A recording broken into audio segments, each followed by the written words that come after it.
Today we're going to talk about, I don't know. It's episode, I don't know. We have Jim here. We have Tasia here. We have Kristin here. That's how we're going to do the intros from now on, Dre says. Okay. We don't have to actually hey, I'm Rich. Hey, I'm Jim.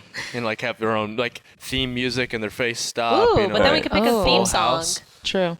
Yeah, a walkout song for each one of us? Just 10 seconds. Speaking of that, so we're in the middle of this coronavirus thing, and everybody's going to freak out because we're not social distancing. We are social distancing. There's only 5 of us in the building, 6 with Anna in the building right now.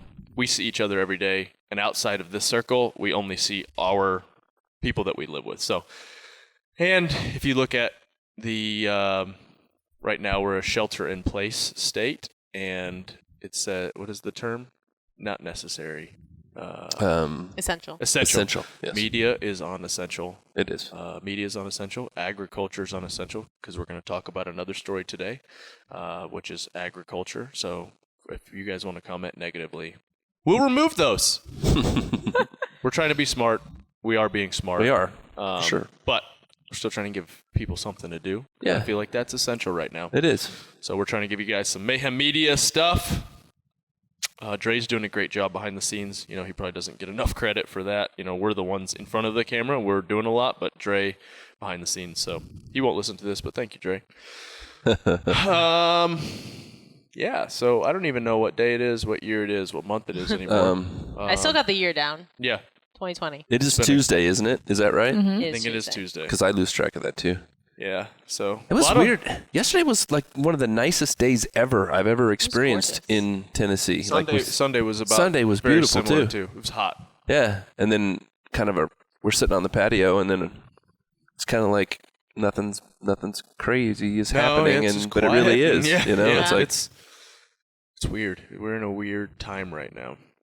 I don't really know how to really explain it, to be honest. And that's what we've talked about is we're doing a ton of these dumbbell workouts and a ton of these body weight workouts. I feel actually overall my body feels really good. I feel pretty fit until, we start getting into these workouts. They are hard. Actually, I think the problem is we are using some barbell stuff and doing some barbell stuff as extra like strength work, but it's always after these high rep, just kind of grind your self into the ground workouts. And so that's, I think, really why the barbell feels so heavy. But overall body, I feel pretty good, doing these unilateral, whatever you want to call them, workouts where you're, using a single dumbbell with one arm and I feel like we're working on a lot of imbalances, which is probably good. I don't know what we're training for. We could be training for the CrossFit Games in 2020.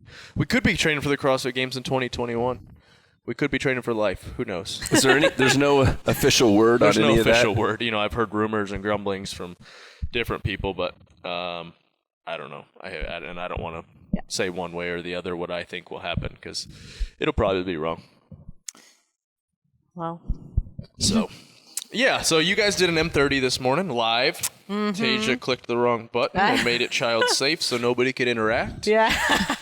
So sorry about that. Well, I've done it before. Simultaneously did a Mayhem Athlete live video for only our Mayhem athletes on M60 Compete Masters Open Prep. And I'm trying to think if there was anybody else involved on that. I think that's it. And we were part of the Mayhem members Zoom.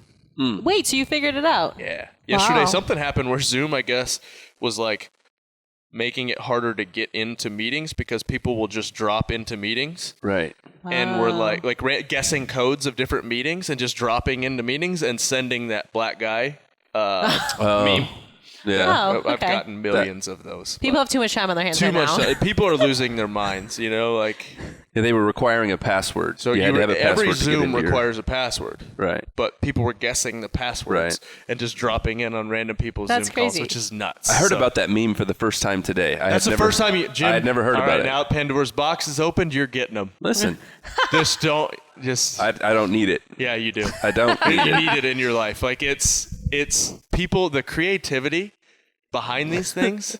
I got one today was Meet the Fockers. It is so good. Just wait. Oh man, I can't. I'm glad you're in. People have so much Seb time has on been their sending hands. me these nonstop. I've got him on one Seb. text thread, and then Derek Robinson and Ben Shannon on another one, and it's like we ping pong back and forth. It's so inappropriate. It's bad, but It just makes me laugh because like back in the day when there's like a plague, Thomas Edison like invented the light I know, bulb, and we're and like inventing memes. crazy memes. Like, what is going on? Have you guys seen Onward yet? No, not yet. I want You gotta to. watch Onward. Yeah. It's good. That's kind of a similar thing. Like, they're in the beginning of the movie, there's magic, and magic was hard to conquer or hard to master, and then people figured out how to like electricity in the movie. They figured out electricity. They figured out cell phones, and so like magic kind of disappears, and it's people become lazy. It's pretty good. The movie's really good, Ooh, actually. we'll each watch it. Onward. And it's a Pixar movie. It's a kids movie. A kids movie. I like And kids then- movies. Because it's Actually, on Disney Plus. It's on or Disney no? Plus now. Okay. And Oh, Yeah. surprisingly, Sonic the Hedgehog is funny. It's a good movie. We watched it. The kids. I grew up playing Sonic. It was the only video game system I had was the Sega Genesis. Wow. Granted, I had the Sega Genesis when everybody else had a PlayStation or PlayStation 2. So you weren't cool. It was heck no. It was a hand me down from my uncle, Uncle Dave. Shout out. But I used to love Sonic the Hedgehog. So that movie's out, and it kind of skipped-ish theaters. It's got Jim Carrey. He's Dr. Robotnik. It's actually really funny. They had to funny story though. They had to take it back and redo the whole thing, all of Sonic's parts, because they released what Sonic was going to look I like, remember and people hearing about that. hated it. Why? I did hear What about did they- Hold on, you need to see it. If you're on this, You agree with them? Yeah. Oh, it looked awful. Because, see, I actually have it. Original Sonic design. It's in my search history. It's so bad. Okay, so this is the first one. This is the first versus the current. Oh, wow. If you don't like the first Oh. one, I don't know if they were trying to go too realistic or whatever. Like, it's a cartoon in a movie. Like, make it more like Sonic. Like, look how bad Yeah, that is I mean on the left it's versus different. the right. Yeah, it looks so- kind of like a teddy bear. Yeah. And so they did it. The new one's really good. It looks I creepy. Honestly, I was Wow, so- expecting something like super different. Like they're like Yeah. similar, I feel but like they're just super different. Was it like almost done? It was. and I think it was they- done, and everybody like they released the trailer or something, and Yes. everybody I heard this. flipped Can out. you So they had to go imagine? back and redo all this CGI. going back through all that How much again. money? I think they did it right. I mean, because you could Yeah. basically. Yeah. Whoever you made that mistake probably got fired. Yeah, I'd say they lost. I'd say. Dang. You got to get He that was just right. trying Well, to do. Trying to make him look cute and cuddly. Yeah, no, it looked kind of terrifying. Actually, it? I think Oh. I the thought it looked creepy. I'd have to see more pictures of it, I think. It just looks like his eyes are smaller and he's fluffier. Yeah, fuzzy. I don't know. It didn't look like Sonic. Like No, it it needs to doesn't. look like Sure. the video game Sonic the Hedgehog. So there's that. Yeah. Yeah. So I don't really know what you guys want to talk about. Endless options. And Well, you have a yes. Bison story, right? So we can Oh, start yeah. there. Okay, so yeah, I do have to start with that. So we went up, me and Matt, my partner on Froning Farms. We'd had this trip planned for I guess about a month or two, and all this stuff kind of happened with Corona, and we ended up not canceling the trip. We went to Cincinnati, Ohio. We had no contact with anybody minus the farmer that we got these bison from.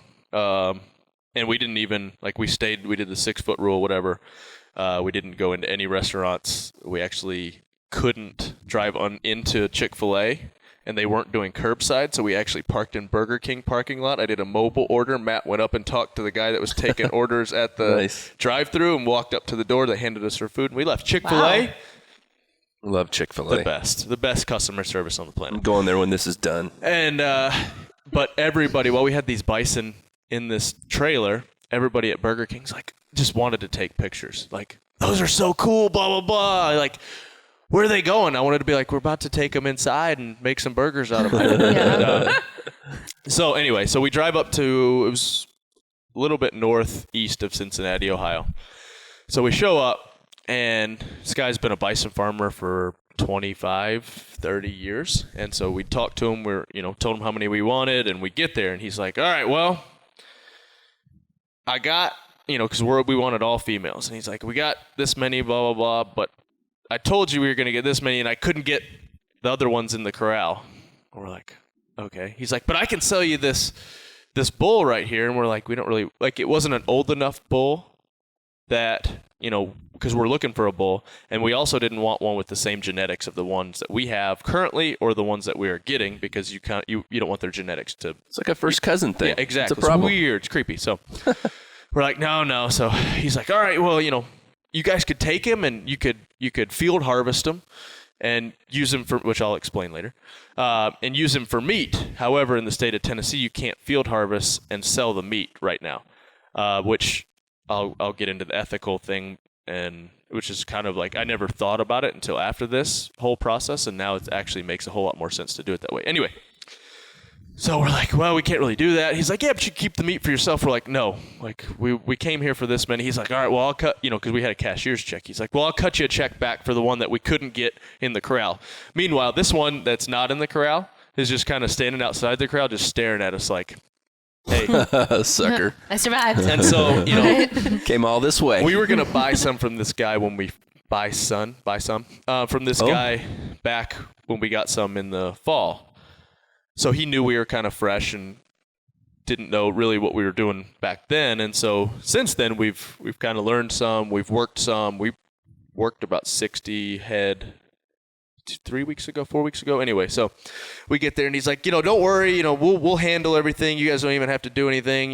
Just stand by the idea was we backed the trailer up to the chute. We were going to run them in the chute, and we have cut gates. And so you don't want to put them all together because these things, when they are high stress, they just run into each other and hit each other and gore each other and get each other all messed up. So we were going to try to cut them into, we had 3 sections. We were going to put 2 in 1, 1, or 2, 1, 1. We really wanted to separate them more than that, but we couldn't. And so we have them set up in the chute. Well, the problem is the chute is, say, 4 feet wide. The trailer's 8 feet wide, so we can only open one gate. So we have one gate, and we're backed up all the way, so the gate's open. And we're backed up all the way because we don't want to let them run over on this side that's not open if we open that gate. And so he's like, all right, I'm going to take this bar, and as soon as they run in, we're going to put that bar across so they can't run back through. We're going to swing the swing gate. Sure thing, man. We walk out there. He's in this corral, and it's like 25 year. I mean, he said he's been doing it for 25 years. I believe this whole working system was 25 years old. And I'm sure, like, where we went and worked bison here, this guy he used W&W livestock. It's like $50,000 worth of working equipment. And it had like 18 different sections and different swing gates. And backstory, what's kind of cool is there's this woman who's autistic. She designs these things. She somehow can, like, it's how her brain works that she knows how to kind of as calm as you can get these things to calm down while they're getting worked. She's got it in her head and apparently speaks on it and designs all these systems, right? Wow. That's the system here. And it's got these 7, this is a bison working system. Like, it's different than cow working system where it's overbuilt. Like, these things can jump 6, 7 feet. This one we were in was not. So it's all old rotted wood. Just like handmade. Yes. And so there's this big, like, square. And he's trying to work them up around the top side of the square. And then it has like an alleyway that comes down. And so it kind of runs them into this sweep tub. So you get them in this sweep tub and you close the gate and then you push them, like, there's stops at random spots, and it sweeps them down into the chutes. Well, he has a gate that he can't get shut to keep them from just circling right back around, or they'll run back at him. And he's got a piece of wood with a bag, and he's trying to yell at him to shut. And I'm like, My goodness. me and Matt are just kind of sitting there watching, and we're like, hey, we can help. And he's like, yeah, if you want to, like, sit up on top of that gate, maybe it'll scare them not to, work their way Love back out. it. And I'm like, sure, man. He's like, all right, but you're going to have to go around the corral, and there's another bull bison in this top corral. He's like, don't worry, that's Bucky. He's been bottle fed his whole life, so he's pretty tame.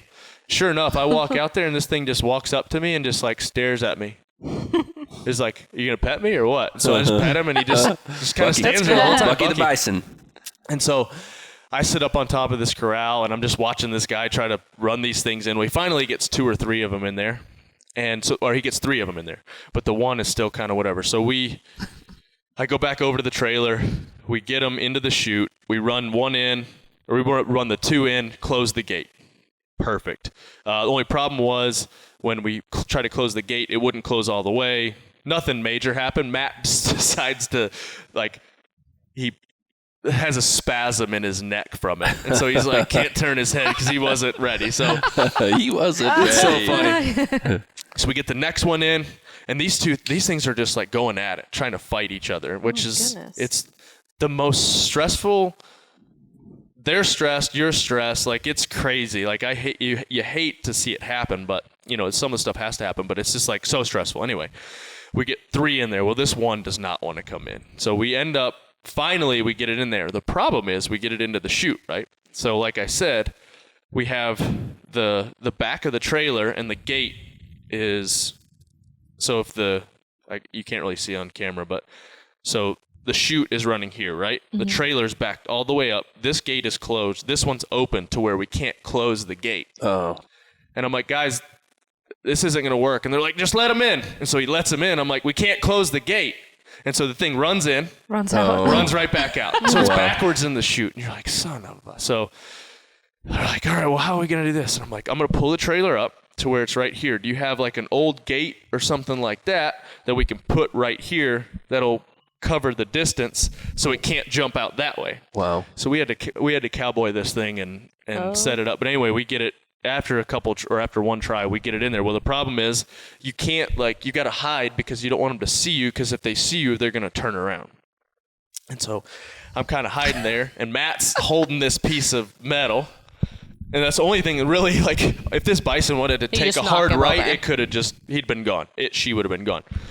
So this thing comes running out, it goes in, and I try to slam the door shut. Well, when I slam the door shut, there's slats in the floor. And so there's a pin that drops through in the back that holds the door shut. Well, if it goes too far, it goes into the next, say, 2x6 and drops into the floor there. So this thing's still kind of open. And so we're having to figure out how to, because we slammed it too hard. Anyway, we get it going. We're good. We load up. We start coming home. It's super stressful, like I said, because you can feel these things. If they get mad and you're like, are they going to gore each other to death? Every once in a while we'd stop. Every time people would drive by, they would, take pictures, and, you'd see people go past and then stop and then come by and how long is that trailer? It's a 24-foot trailer. Yeah. And how many bison were in there? 4 were in that one. And so we get home, and Hillary's there, all my kids, dad, mom. It's like a parade, we're pulling in. The kids are in the front yard. My sister, her daughters, Matt and his daughter, or Matt's wife and his daughter. And so we back up. All right, so I'm high stress from driving these things. We're stressed, whatever. We open the gate. One runs out, open the next gate. The one runs out, open the next gate. The other 2 run out. Well, so what happens is they all kind of intermingle. They're kind of figuring out each other. They're button heads. They're, nothing crazy. But Hillary is I'm like, stop. Did you see? Oh. And then there's one that had been so freaked out that I guess it was in this corral. It had tried to jump. Oh, and that was another one. When we were trying to corral this thing, the one that was left, the last one, they do not like to be by themselves. This thing takes off, and it looks like a reindeer trying to fly. And this gate, or this corral is 7 foot high. It hits the top piece of wood and then kind of comes down. I thought it was going to clear the fence. I was like, all right, we're getting 3 instead of, what we were going to get. It's crazy. That is crazy. And so it was nuts. Well, so all these things are out there. Well, one just takes off, and it doesn't want any part of anything that's going on, and it takes off. And kind of when we got the first 4, you kind of tell they run, they're just trying to figure out what the perimeter is. They're trying to do whatever. So Dad gets this bright idea, and I get what he was trying to do. And if he listens to this, I'm sorry, but he everybody's, just talking. I'm stressed. It's chaos. The animals are stressed. Hillary's where the one had gotten all kind of not chewed up, but lost some hair on its side where it'd been they'd been fighting, and it's got a little bit of scratches, nothing no puncture wounds, but she's that thing's got mange. And I'm it doesn't have mange. She's well, how do you know? I'm it doesn't have. Well, do you have a note from the vet? And I'm Hillary, I just drove for she's just on me. And Matt's just sitting there laughing because he's he gets it. So Dad hops in the razor. So he's like running up and down the fence. I don't know what he's trying to do over here to get them to break up. Well, then he takes off around the other side, and this one is like trying to run away from him. Well, it runs as it is. I'm pretty sure it's the last that we loaded, and she's just high. She's not having it. And she's like almost trying to jump the fence. Well, Dad's riding the razor at the fence. And Hillary's like walking over there with the kids, and I'm like, hey, everybody stop. Go to the house. Everybody, if you want to look at the bison, go to the house. So I yelled at Hillary. I shouldn't have yelled at Hillary, but I did. Dad comes up. I'm like, turn the razor. I'm the father in this situation. Turn the razor off. I get to stop. Just stop what you're doing. He looks at me like he is offended. Like I had just I don't know. Right. Ruined his day. He's, I don't care. Go park the razor. No, park the razor. So he goes behind the razor, turns it off. Or goes behind the barn, turns it off the razor. I'm up at the house. I'm just like, Hillary goes in the house. She won't talk to me. Wouldn't talk to me for the rest of the night. Dad's sulking out there, probably on Instagram for 45 minutes. Doesn't say anything. Drives up, walks in the house, walks over to me and goes, I got to go handle something at my day job. And by the way, I knew what I was doing. I was like, I don't care. Yeah. Just like... It's just too much chaos. It's just... Everybody, okay. Well, like I said, Hillary wouldn't talk to me for the rest of the night. Dad was mad. He sends me like 4 or 5 texts about how he knew what he was doing and blah, blah, blah. And I'm just like, guys, I don't want to hear it.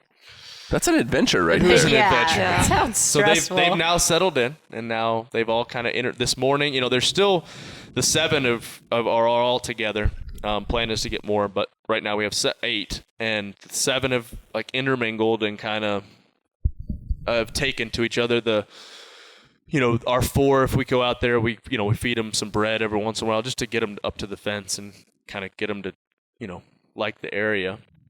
And the other 3 will kind of come up, but they haven't really quite figured us out. The one won't even. She's like, nah, I'm gone, dude. I'm gone, dude. So is there a new leader? But old BB's still the 34 is still the head. And this morning, though, I got up, and all 8 were together. They all kind of walked over to the fence, the front fence, and they're all one. Isn't that amazing that they become one? They're not like this 4 and this 4? Yeah, no, I mean, they're herd animals, so yeah, it's kind of crazy. They're like, we're friends. Yeah, we're friends now. After Trying to figure it out. Yeah, so I mean, they want to be with others, so I think that's kind of their deal.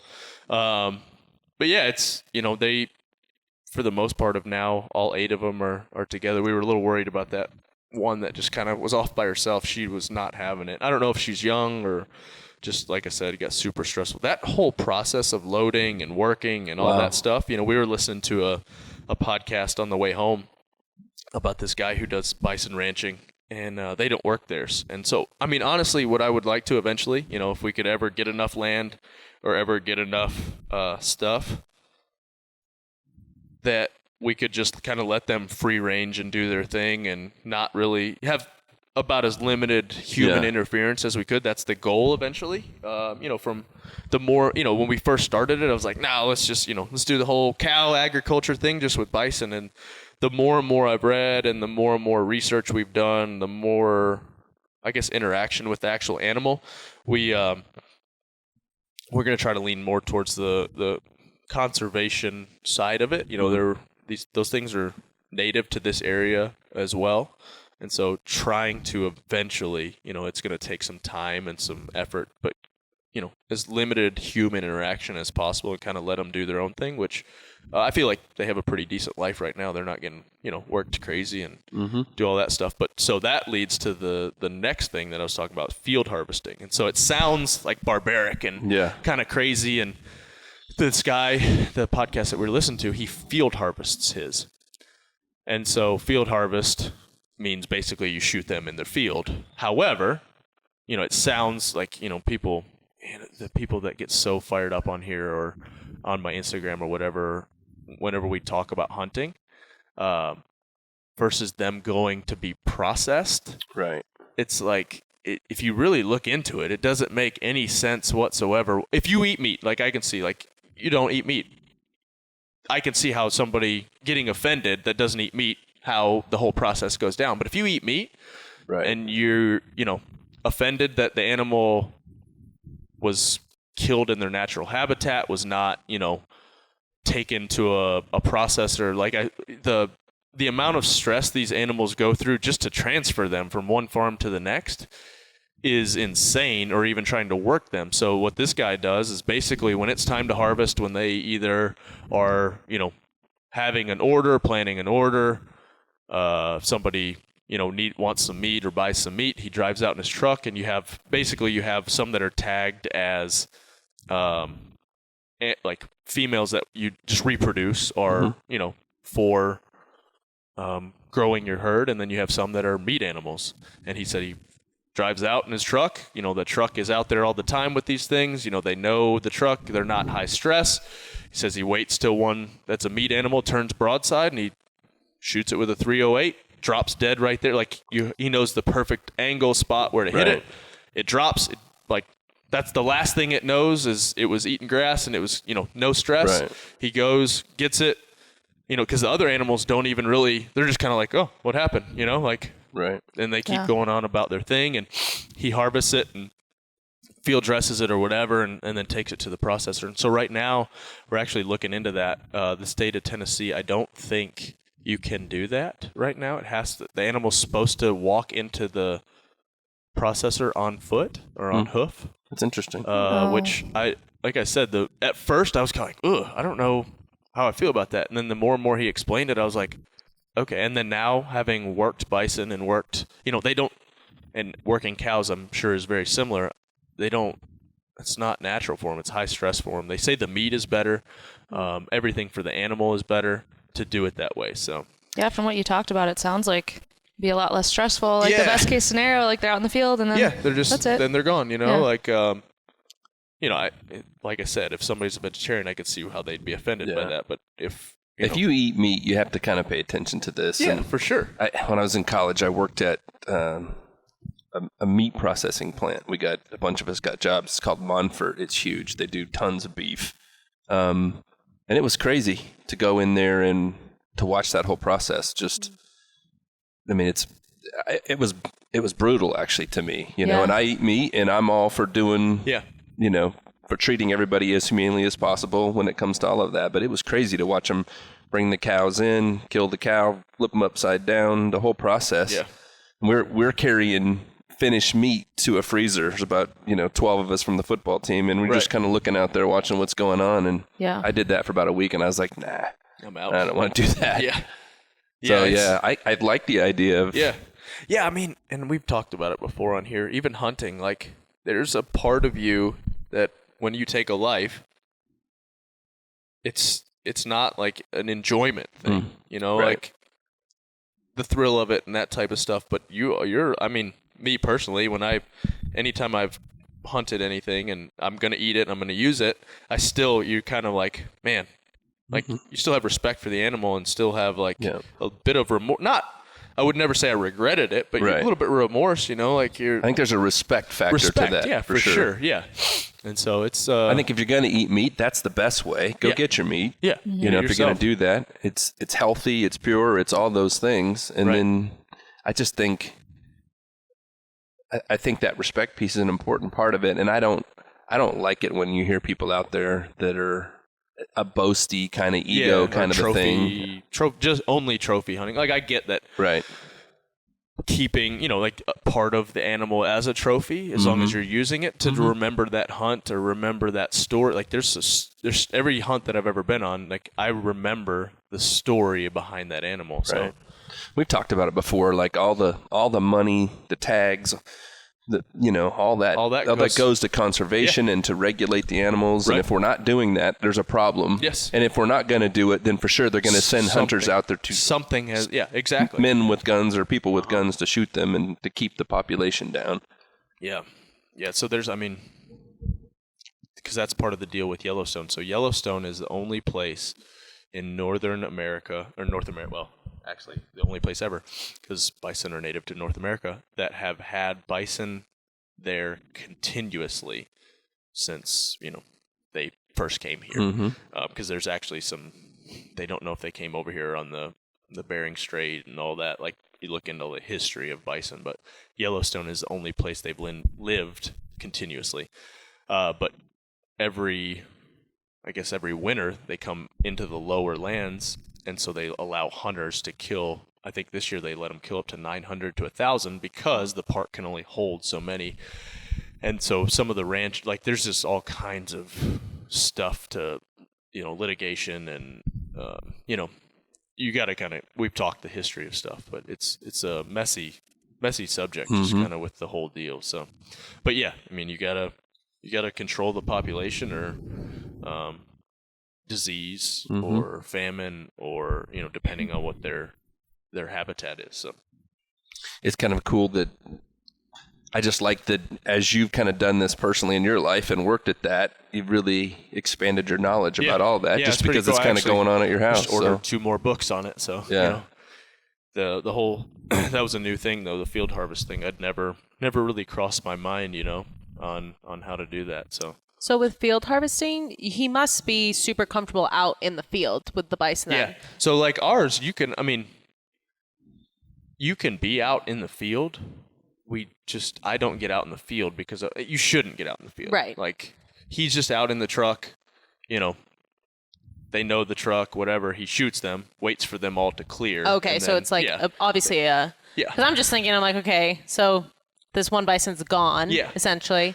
And the other bison, they just are. It's kind of just there, like you actually, it was, in that book, the American Buffalo that I read, they were talking about that. Like when they used to just shoot them, they would just shoot them and they could just keep shooting, when they were doing mass killing to kill for hides. They wouldn't, if you didn't freak out the whole herd, they would just kind of like, oh, huh. There goes Ned, keep walking, keep eating. I think that concept is like weird. Yeah, it's just kind of, they just drop dead and you're like, oh, all right. And you just kind of, whatever. And we are sometimes, 7 now. So what they were saying was sometimes what would happen is they would get spooked after that and then they would just start like goring the one that was on the ground thinking that, something had happened. So it's kind of crazy. But yeah, I mean, obviously like a suppressor or something would probably be a good idea for that, depending on how big, like this guy's out in Montana, so his range is a lot bigger. But yeah, I don't know. It's a cool concept, I guess. Yeah, it's a different it's all concept. very interesting. Yeah, so you have all females? All females. Are they all pregnant or will be pregnant? They were all exposed to a bull.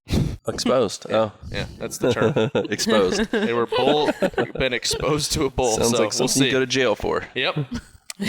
So true. We'll see. We should. The goal is to have 16 in a couple weeks. Anytime they say. Oh my gosh, a little baby. Yeah. What's a baby bison called? Red dog. Oh. A red dog? Yeah. Oh, I think you said that before. What? Well, that's cute the I guess just slang for it, but oh well, a I like baby it. Red calf. It would be a red dog. Red dog. Well, shoot, man, that'll be a whole thing too. Yeah. Your field will be full then. Yeah. Some make it, some don't, because you know. I mean, bison don't really have as much problem calving as cows do. Okay. I mean, they should make it, but you never know. And then there's no real. I don't think predators here are big enough to really take down one of those calves. So we don't have to watch them as much. Right. Coyote maybe, but I feel like the moms are pretty protective. Right. Yeah. So that was my question too. So when they start calving, I don't know. I've obviously seen like some movies and stuff, and sometimes someone has to like assist in that. Like, are you going to be there? Usually with bison, you don't have to do that. They don't have as much of an issue calving. In case they're breech or whatever. Right. Yeah, or something like that. Yeah, but I mean, that's something we're going to learn as we go. So that's cool. That is cool. It would be cool in a couple weeks, hopefully. A couple weeks? Yeah, I mean, it's already that time? From end of March, they say, till end of May, basically, or June. Wow, So, I didn't realize it was that soon. We'll see. I don't know. Oh, that's cool. That is cool. Might not. Might have 0. We might just have 8. And Then have to do wait till next you just year, go pick up like- 4 more or no? I don't know. How does that work? The first farmer we worked with said we could, if none of ours calved, that was part of the deal, is they would give us some calves. So we'll see. So little ones. So that is weird to me actually too, because if you bring in a calf that's someone else's. Yeah, you'd have to wait till they're weaned. Older. Yeah. Oh, okay. Yeah. So you couldn't. Yeah, you That couldn't makes just be like, sense. hey, Like, here's your new baby. be the mom. Yeah. No, it doesn't work. No, yeah, we'd wait till they were weaned and then get them. Okay. So Froning Farms expanding. Froning Farms, yeah, lots going on the last couple of days. Yeah. Quarantine, not much else going on, so it's good news. We've got a lot of land. Let the kids run around, be crazy. Whatever happened with the dogs? Like, Fine. does Gipper go out there and try to be out in the middle of it? They're out in the middle. They'll go out in the field, but they don't really bother them anymore. I think they've become used to. I mean, when they come up to the fence and the dogs are there and the dogs are being kind of crazy, the bison will start like throwing their head and kind of like doing this. And I'm like, back the kids up for right now. Right. Yeah. I bet Gipper's mad because he had that spot out in the field where he'd sit and stare. Yeah. I know. Does he go out there anymore? Or? Some. Well, he likes now to go over to that. The other day, he was just sitting out in that side field just staring. That's what he does. It's kind of weird. He's such a weird dog. Or when you're running laps around it sometimes. Like, you'll see him, and he's inside the fence. I'm like, if you had to get out, where are you going to go, bro? I don't even know how he even got in there. There's black fur all on the barbed wire everywhere. I know it's like by the barn, too. He's such a quirky dog. It's so weird because he's so smart, but yet he's a savant. So stupid. He's an idiot savant. Yeah. But he's so nice the other day. He's literally the best kid dog ever. Yeah. That's what I was gonna say. The kids can He'll put up with they anything. ride him, jump on him, pull on him, anything, and he's just kind of like, oh, I love attention. Yeah. Where Gilligan is great. Gilligan's literally the best dog on the planet. But with the kids, he's a lot better now that Violet's even a little bit older. Like the other day, I noticed he would come up to Violet now and kind of. Mm-hmm. But really, when they're really small and he doesn't trust them, he's kind of standoffish. He just doesn't bother him. He's kind of done a low, and I have disciplined him. So he's kind of knows now, like, all right, I'm gonna walk away instead of let them. Yeah, but he seems like he always just goes to the opposite corner. He's a lot better. Like, he's really good with Lakeland now. He's a lot better with Trice. Like, he'll kind of follow Trice around, and it helps that they feed him snacks and leftovers. Oh, yeah. That's true. But Gipper has just always been an incredible family dog. Right. I wanted to beat him so many times when he was a puppy, or up until probably the last year or two. And I've gotten a lot better with Gipper, but man, he's just so weird. He is so weird. So quirky. He literally lives in his own little world. Yeah. It's really kind of he doesn't seem, he is aware, but he doesn't seem to really be aware. Cues. Yeah. No. Like, Gilligan understands social cues. He's like, well, you done petting me? All right, I'm going to go over here. Gipper's like, no, you're still going to pet me. Yeah. I feel like he's become less obsessed with his rock recently. Barn hasn't been open, though. Okay, that's probably why. He hasn't been out there with us as much. Because I haven't noticed him being carrying around that rock as much. I'm like, maybe he's growing out of it. Yeah. One day Trice comes, with his little swagger into the barn, and he's got a Uncrustable in his hand, and Gipper's just really close, kind of staying right behind him, and Trice is walking with it up like this, and Gipper keeps reaching out and sniffing it. No, I'm not Gipper, Gilligan. Oh, yeah. Gilligan. Yeah. And Trice accelerated just enough to stay ahead of Gilligan, and Gilligan was intent on. Yeah, he wanted it. He knows. Yeah. As soon as that gets laid down or set down, he's going to have it. It's gone. So funny. Yeah, old Trice, man. Yeah, him and Violet, and we get up, for some reason, since we've started doing these early mornings, I'm at like 6:17 to 6:21. I wake up every morning. Yeah. I don't know what it is. I don't have my alarm set. It's just I look at my watch. I'm like, I bet it's 6:18. And 9 times out of 10, it's 6:18. It's crazy. But so since the tornadoes have happened a couple weeks ago, Hillary's been freaked out about not letting Trice sleep upstairs in his bed. We had him, like, he was good to go. Mm-hmm. So now he sleeps. There's a crib in our room. He sleeps in there. It's actually not been bad. He doesn't get up in the middle of the night. But when I get up, I usually hear, hey, I want out. And that's like, just like clear as day. Hey, I want out. Like, he can get out. I don't know why I have to get him out. But he's like, hey, I want out. And so he gets out. And then Violet, no matter how tired, she could have just fallen asleep or something. If anybody's up, she's like, where are we going? Like, she has to, it's so funny. Those two are like two peas in a pod. And so it's usually me and them for the first hour or two in the morning. Lakeland will get up sometimes, but it's so funny. They like play. They don't even need anyone else when we were there. Just when you guys were getting the bison, they came down. They don't need us at all. They're just playing with each other, like just making it happen, making messes and destroying everything. Like, we tried to clean out the garage yesterday, and so pull everything out of the garage. get new shelves. All this. Our garage is a mess. Like we have kid toys everywhere. We have junk everywhere. So I'm taking some stuff to the barn to put up top to kind of ease some of the pressure in the garage.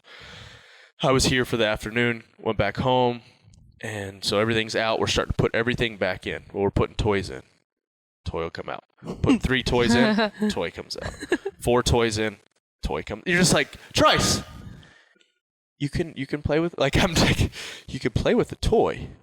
Like, and I'm not talking a toy. I'm talking a ride-on toy, because we have a John Deere ride-on tractor, pedal tractor. We have these Razor scooters. We have 2 Barbie Corvettes. We have Power Wheels Corvettes. We have, I don't know, we have too many riding toys. Well, just Power Wheels 4-wheeler. Like I said, you get 2 things in, 1 comes out. 2 in, 1 out. And I'm like, Trice. He's like, I was playing with that. I know. He hasn't touched it for like a week. I know, right?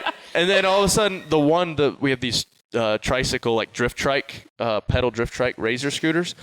And he can't even fit on it. And he starts pushing it out of the garage and just like hops on it and just rides it down that little hill. And I'm like, man, I'm fine with you playing with it. Put something back. He's like, nah, dude. I'm just making a mess job, here. Dad. And everybody's like, had enough of putting up toys. And we're like, just clean it up. So that was our yesterday afternoon. So funny. The biggest thing that's happened around our house with this, whole quarantine, my wife's working from home now. Yep. And that's been cool because she's been really happy. It's been funny just to watch her. But my wife, I didn't realize this, but she's a clean freak. Really? And I mean, like, obsessed. And she admitted it the other day, which is, like, it's cool because it's just us. Our kids are all grown up. And so our house stays super straight and super clean. But when she's not working, I mean, she started one end of the house and cleaned in every detail and then went outside and pressure washed the entire driveway. Look at her. Saturday and Sunday. Yuck. Our driveway. I hate pressure washing. It's spotless. Our patio. I mean, it's like, and then she's just looking over at me, this intensity in her eye. What are you doing? I'm like, what are you doing? And she's like, man, if I'm just not doing something, I got to be doing something. So we have like the cleanest house on the planet right now. It's really nice. The whole garage, the gym. Yeah. So I feel like nice. that's a lot of people right now, just, cleaning. We got nothing. Yeah, it was like spring cleaning around our house. My mom is, I feel bad though. She should have had her hip surgery. She's getting hip replacement. Man, I saw her limping hard the other day. And it's got postponed till further notice. I feel bad. It was supposed to be today. Oh, wow. And so just to watch her, because she can't sit still, and I'm like, oh, man, just to watch her hobble along. You're just like, oh, man, but she has to work. And so she's just like, she comes up to the house. She's like, I'm not doing this, whatever. So I'll just come clean out your garage. And we're like, wow, because she's a clean freak. She's OCD, and she cleans stuff spotless. And then in the house, and then she's like, I'm going to come up on Friday and we'll detail the barn. And I'm like, okay.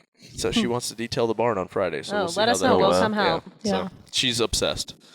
I don't know if it'll actually the problem is, as soon as we clean it, the kids come down there and trash everything. So it's like, stomp on some it goldfish does look crackers. really nice for a day. Yeah, it does. And then it's just like the kids. I'm like, Trice, come in. Oh, I'm going to pull this out. I'm going to pull that out. I'm going to throw this around. I'm like, thanks, guys. So gives it character. Yeah. He came cruising out of it when you were gone getting to Buffalo. He came cruising down the driveway, and Hillary's kind of keeping them all where they need to be, and he had a giant bag of marshmallows. Yeah. And he's just swinging the marshmallows, and Hillary's chasing him, taking the marshmallows away. He's so funny. He's hilarious. But it's like a trophy. He's like, I got these marshmallows. I finally got them. Yeah, because it's been 2 weeks. He's been trying to get those damn marshmallows out of the cabinet. Really? That's so funny. One morning, that's funny. There's been some of the mornings when they get up early, I'm just like, just go. You go play. And I'll lay down for a second. Most of the time I can't fall back asleep, but it was a Sunday, I think, and I was like, I fell back asleep for maybe 10 minutes, and it's quiet. We know it's quiet, it's bad. So I walk out there, and he's got this giant bag of mini marshmallows, because we did the DoorDash thing or Kroger delivery thing. We were going to make s'mores it was like a Saturday night. They give us the mini marshmallows. You can't make s'mores. No. But anyway, so he's got but he saw those marshmallows the night before, and so he wanted those marshmallows. I'm like, dude, let's be honest, marshmallows aren't that great unless they're with s'mores. Yeah. But or Rice Krispie treats. And he wants these marshmallows. Well, I come out. Sure enough, he'd somehow made the tiniest hole, just enough to get a marshmallow out. And he's standing there with this bag, and I'm like, "What's up, man?" He's like, And this bag's bigger than he is, so it's like it was a big bag of marshmallows. If it's the same one, that kid tells on himself. Yeah. He's like, "Hey, Dad," and I'm like, "You just told on yourself, man." Or if like you go after him, like if he has something, you're like, "Hey, put that down." He's like, "I'm like, put that down," and he'll take off running. And then if he sees you getting close, he'll just chuck it. Like, I don't have it anymore. And the one morning, I don't know if I've told this on the podcast. It was a similar thing. This was back around Christmas, and he wanted Oreo balls because they'd had Oreo balls for the Christmas party. And this is a bad parenting move. But it's quiet. I'm like, get up, go out there. He's got the bag of Oreo balls. It's in a Ziploc bag. He couldn't get it open. He somehow got a steak knife. Oh. I don't know where he got it from because we have them all hidden because of this exact thing. And he had stabbed this bag, like there's poked holes all in this bag of Oreo balls. Like if anybody knows Trice knows this just destruction. Somehow he'd opened it, but he's standing there with this knife. Like I walk around the corner and he's like, frightening. Yeah. Like caught red-handed. I'm like, what the heck, man? So yeah, he's I was this kid. Yeah. Like my parents have these same stories of took a shotgun shell one time, snuck it out of my dad's stuff, went across the street to the elementary school across the street, took it around behind the building with a hammer and was beating on that shotgun shell. And my mom was like, literally, my mom says she was praying and saw a picture of me and decided I got to go find Jimmy and came around and that shotgun shell was so flat. I hadn't hit the primer yet. Hit the primer. But story after story. That's why, oh my you know, watching him is just like that kid, man. He's just into something all the time. Oh my God. It's awesome. Like it is awesome. He's finally, we're completely against screen time. We don't ever do that. He finally is like starting to, he'll watch. It's like, every once in a while, I just need 10 minutes. Like, and I limit it. Like, I hate how much they get just entranced in it. But sometimes, hey, finish this, watch this while I'm doing it. And he's finally gotten to where, and this was funny. We were talking about this, and Dre's like talking to Hillary or something. He's like, why do your kids want to watch other kids playing on YouTube? Why don't they just go play themselves? Right. And then I was like, because I've always thought that too. And then I was thinking, I mean, we watch other people play sports. We watch other people work out. We do the same thing. But to them, they're doing the same things that they do. And so it makes perfect sense. In theory, you're like, or watching it, you're like, that's stupid. Why are they just watching kids open toys? Why don't you go play with your own toys? But we do the same thing. Right. Yeah. And so I never thought about it on that level. Like he doesn't want, I was trying to get him into like watching Nitro Circus or like, them doing backflips or riding pit bikes and doing whatever. And he's like, no, he wants to watch the kids riding Power Wheels. It's the weirdest thing. I'm like, what the heck? But they love it. And then I'm like, that's his scope of experience. So that's what they want to watch. I never thought about it like that. And then when I really looked at it, I was like, oh, all right, I get it now. But it's still so weird to me. I'm like, yeah, but your kids are outside all the time. They're running, jumping, playing, wrestling. You're at the gym. Right. It's not like screen time for them's, it gives them to chill out. That's a rarity kind of a thing. Yeah, I try to limit it, because I hate seeing how caught up they get in it, like kids, as soon as Violet's not quite there yet at night when she's ready to go to bed, she'll kind of like, we'll watch a movie in bed and she'll fall asleep. But Trice for the first time is like, I want to watch four-wheelers. He like loves watching this kid ride his four-wheeler on YouTube Kids or on YouTube with his dad. And it's just like, we can go outside and ride the Razor. He's like, no, I want to watch four-wheelers. I'm like, what was it you showed me the other day? Some goofy guy does kids stuff, Blippy, and he has billions of followers. Blippy. Yep. It's just some goofy guy in like it's not a fedora. What's the painter's hat thing? Painter's like has the button here. Like that. Yeah. I don't know how to explain it. I don't know what it's called. It's like this guy's like got glasses, and it's supposed to be educational for kids, and it's safe. Yeah. But it's just so annoying. He's like, I'm Blippy. And you're like, ugh. I'm still scarred from Barney and all that. Yeah. I can't handle any of that after So when you're having kids, Tasia, you get married, having kids, when's that happening? Oh, this took a steep turn real quick right there. All right, that's the end of this episode. What are we at? 59 minutes? That's it, huh? What are we at? 49? No, we got 10 minutes, Tasia. Let's talk. So what are your plans? Let's transition again. Have you got names for your children yet? Awesome. No. You're not one of those? No. Oh, Hillary had, before we ever even, like, we'd talked about having kids, but we never, like, had the plan. Lakeland. She wanted that name Lakeland. That was, she apparently had a baby doll that she'd named Lakeland, and so we were using and at first I was all on board. I was like, oh, Lakeland, like Florida. And I'm a Detroit Tigers fan, and so they have a AAA team, or I don't know, it's not AAA. They have one of their farm teams is in Lakeland, Florida. So I was like, it's cool. I can get the Lakeland hat. Oh, there you go. She's like, no, Lakeland. I was like, that doesn't make any sense. That's not going to work. No, I think I grew up between two brothers, so right. I mean, we didn't like plan weddings and stuff. We were I was getting beat up and playing video games. That's getting beat up. Our wedding was planned. Everything was planned.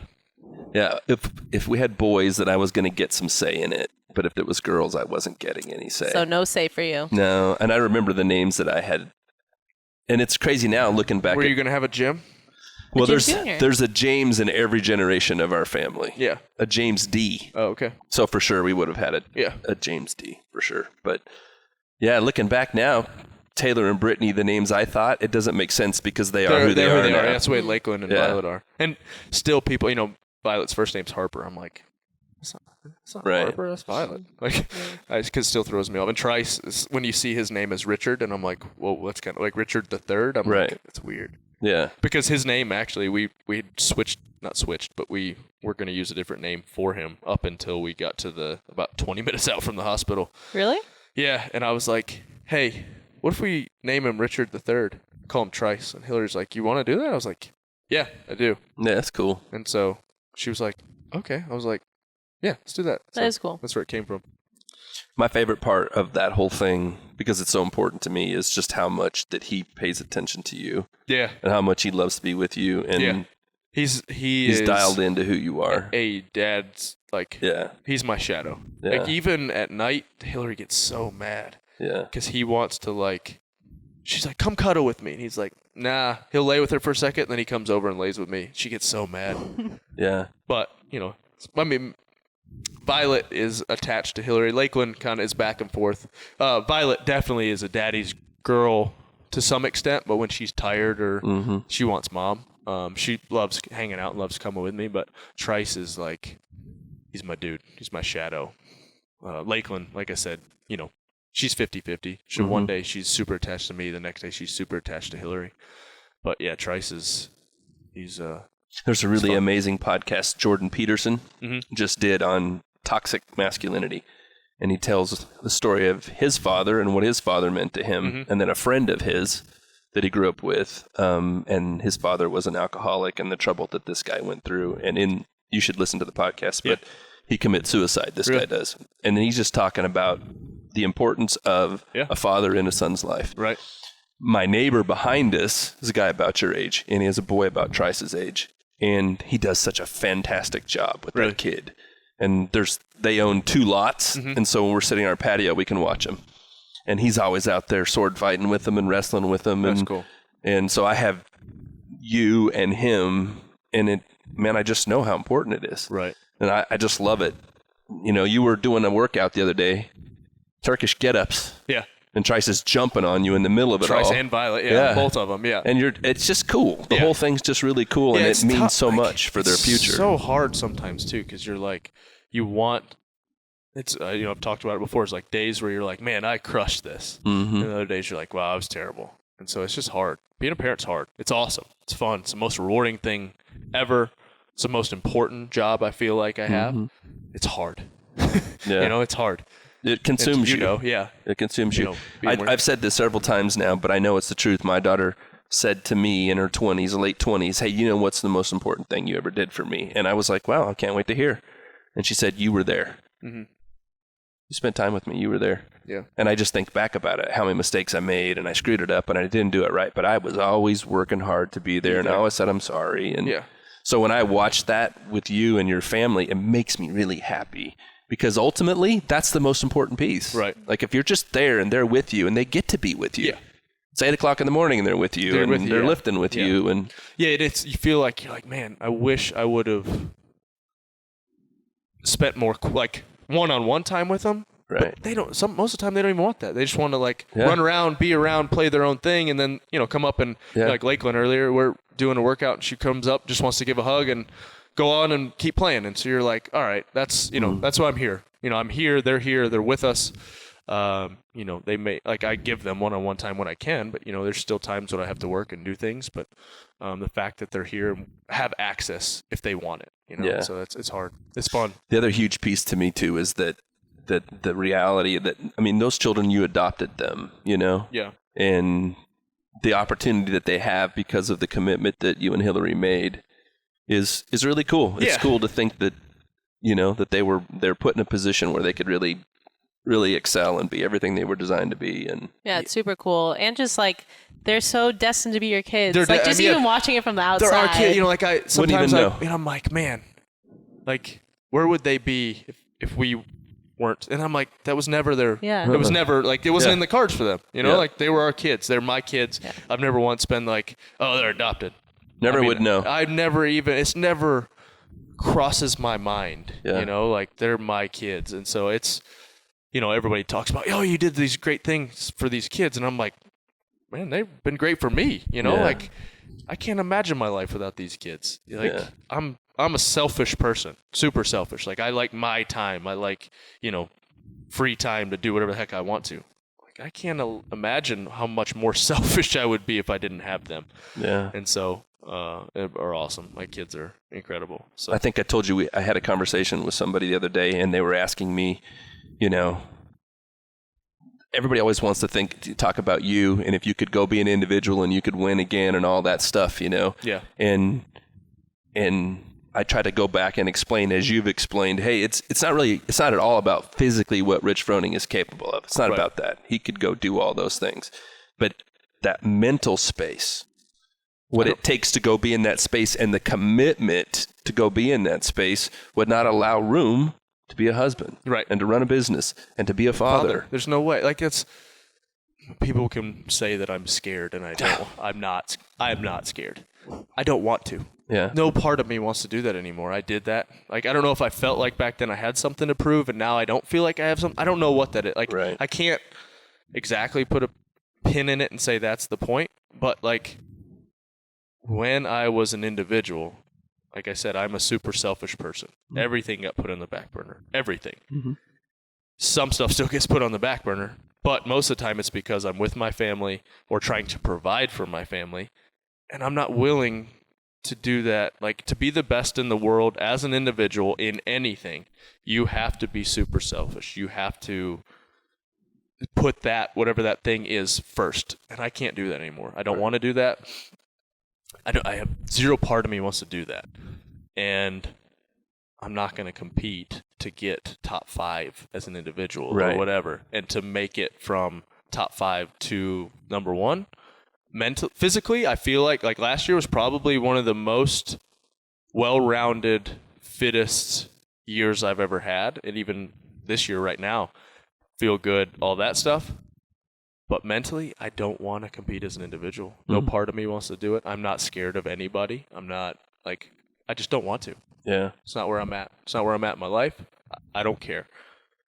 So. Yeah, well, to put your priorities where they are now is a cool thing. And in the end, the greatest thing in my life is watching my kids grow up. And you're going to, if you'll invest now, you'll have all that. You'll be in your 50s and you'll have that. And we can't control everything. It doesn't work out. No. But you're doing all the right stuff now, for sure. Cool. All right. Well, that's it. Right at it. I don't even know what episode number this is. We'll give it an episode number later. We'll make it happen.